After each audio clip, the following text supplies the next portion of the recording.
Oui, je m'appelle Charles Sultan, je suis professeur d'endocrinologie pédiatrique au CHU de Montpellier et professeur à la faculté de médecine.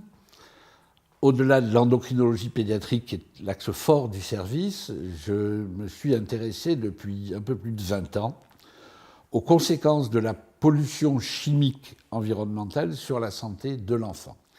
D'abord, les pesticides sont un peu particuliers dans leur mécanisme d'action car ils n'obéissent pas aux lois de la toxicologie commune, selon laquelle la dose fait le poison.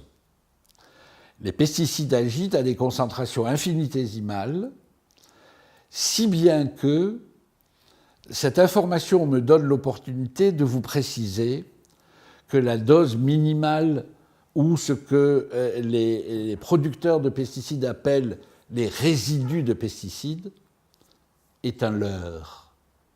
Car même à des doses infinitésimales, les pesticides sont des poisons pour l'homme. Donc ça, la pollution par les pesticides est très particulière, car c'est une contamination insidieuse. C'est une contamination silencieuse. Vous ne voyez pas sur vous les stigmates de la pollution, mais ils sont déjà dans vos cellules.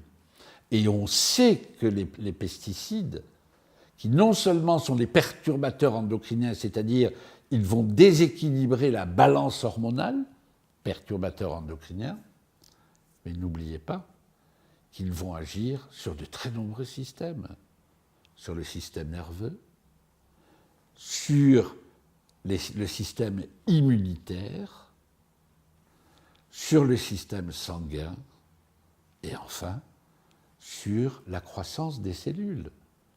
Les pesticides sont des oncogènes. Les pesticides sont des facteurs, comme le glyphosate, qui sont des facteurs qui favorisent le développement du cancer. Et donc, il faut les considérer dans leur globalité et non plus à travers le prisme d'un organe, d'une fonction ou d'un pesticide. Donc, au total, je reviens au fœtus car c'est mon combat, au nouveau-né, à l'enfant. Il va être pollué par des milliers de produits chimiques qui s'additionnent, qui vont perdurer, être stockés dans le tissu adipeux et s'exprimer à distance. Ils vont non seulement bouleverser l'équilibre hormonal, mais interagir avec l'équilibre sanguin, l'équilibre immunologique et demain avec les systèmes de défense ou de prolifération du cancer. Donc, parler de crimes contre l'avenir, vous le comprenez bien, n'est pas un excès de langage, ce n'est pas un effet de manche, c'est une réalité. Si bien qu'il y a 10 ans, lorsque nous avons, avec le député Gérard Bapt, signé l'appel de Montpellier, il proposait de réduire, moi je l'ai dit clairement, il faut bannir les pesticides. Je vous signale que le Danemark a banni les pesticides, et c'est un argument que vous devez utiliser pour les citoyens suisses.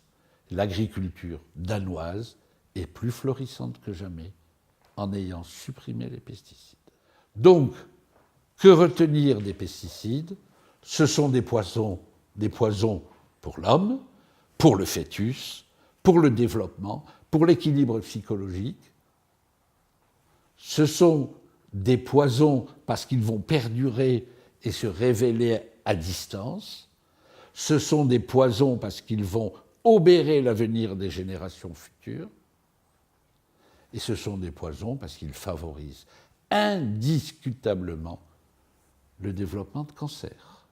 Les pesticides réduisent le développement du système nerveux, diminuent le développement intellectuel, et il n'est pas exclu qu'ils augmentent les troubles, notamment les troubles du comportement, et d'aucuns voient à travers les pesticides un acteur clé dans l'augmentation exponentielle de l'autisme.